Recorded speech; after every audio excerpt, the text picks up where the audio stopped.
ولا يقتلون النفس التي حرم الله إلا بالحق ولا يزنون ومن يفعل ذلك يلقى أثاما يضاعف له العذاب يوم القيامة ويخلد فيه مهانا إلا من تاب وآمن وعمل عملا صالحا فأولئك يبدل الله سيئاتهم حسنات وكان الله غفورا رحيما صدق الله مولانا العظيم ان اللہ و ملائکتہ یصلون علی النبی یا ایھا الذین آمنوا صلوا علیہ وسلموا تسلیما الصلاۃ والسلام علیک یا سیدی یا رسول اللہ وعلی آلک و اصحابک یا سیدی یا حبیب اللہ۔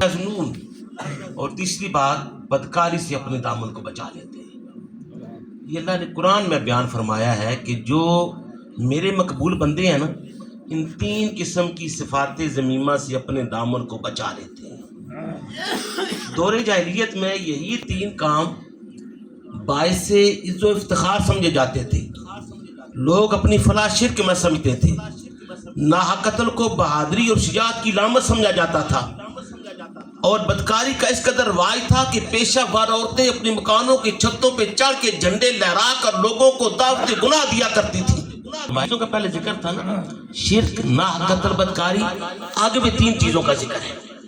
اللہ فرماتا ہے الا مگر، الا من تابا، اس نے سچے دل سے توبہ کی، وآمنا، سچے دل سے ایمان لے آیا، وعمل عملا صالحا، اور نیک اعمال کر کے اپنی توبہ کی تصدیق کر دی۔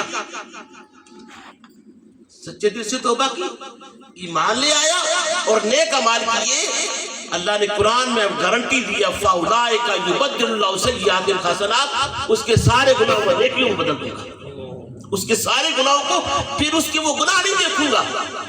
جب سچے دل سے تائب ہو جائے گا، ایمان لے آئے گا، نیک عمل کرنے شروع کر دیے، پھر وہی گناہ نیکیوں میں بدل دوں گا۔ فَأُولَٰئِكَ يُبَدِّلُ اللَّهُ سَيِّئَاتِهِمْ حَسَنَاتٍ۔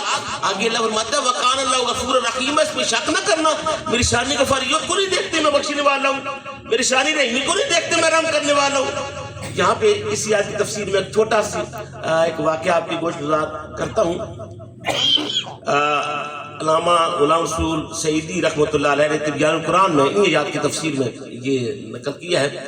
حضرت عبداللہ بن عباس رضی اللہ تعالیٰ عنہ سے مروی یہ حدیث ہے کہ حضور علیہ السلام نے اپنے چچا حضرت حمزہ رضی اللہ تعالیٰ عنہ کے قاتل واشی کو بلایا اسلام کی دعوت۔ جب دعوت دی نا تو واشی کہتا ہے کہ اے محمد عربی، آپ مجھے کیسے اسلام کی دعوت دیتے ہیں؟ آپ خود فرماتے ہیں کہ مجھ پر قرآن کی آیات نازل ہوئی ہیں، جس نے شرک کیا، ناحق قتل کیا، بدکاری کی، اللہ اسے ضرور سزا دے گا، جہنم میں پھینکے گا اور رسوا کر کے رکھ دے گا۔ میں نے یہ تینوں کام کیے ہوئے ہیں، میرے لیے رخصت پاتے ہیں، میں اسلام قبول کروں تو اللہ مجھے بات کو بخش دے گا، گارنٹی دیتے ہیں۔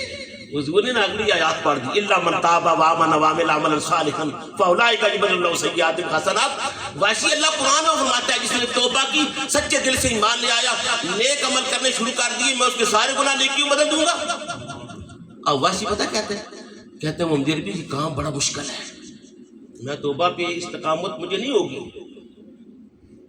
بڑا مشکل کام ہے توبہ، ایمان سچے دل سے، نیک اعمال، بڑا مشکل کام ہے۔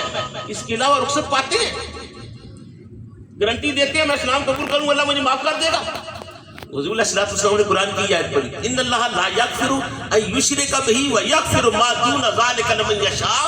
واشی اللہ قرآن میں فرماتا ہے کہ جس نے شرک کیا اسے نہیں بخشوں گا، اس کے علاوہ جس کو چاہوں گا بخشوں گا۔ اب واشی کہتا ہے محمد عربی، شرک میں نے کیا ہوا ہے اور میں نہیں سمجھتا کہ مجھ جیسی پاپی کو بھی خدا بخشے گا، کوئی گناہ میں نے چھوڑا ہی نہیں ہے۔ جب یہ بات کی نا تو میرے آقا خاموش، اللہ پاک نے اس موقع پر سورہ زمر کی یہ آیت نازل فرما دی اپنے محبوب پہ، کون اے محبوبہ فرما دیجیے قل یا عبادی الذین اسرفوا علی انفسہم لا تقنطوا من رحمت اللہ ان اللہ یغفر الذنوب جميعا انہ هو الغفور الرحیم۔ اللہ پاک نے یہ آیت نازل فرما دی، اے محبوب فرما دیجیے قل یا عبادی الذین اسرفوا علی انفسہم، اے میرے وہ بندو جو گناہ کر کر کے اپنی جانوں پہ ظلم کر چکی ہو، لا تقنطوا من رحمت اللہ، اللہ کی رحمت سے مایوس نہ ہو، ان اللہ یغفر الذنوب جميعا، اللہ تمہارے سارے گناہ بخش دے گا۔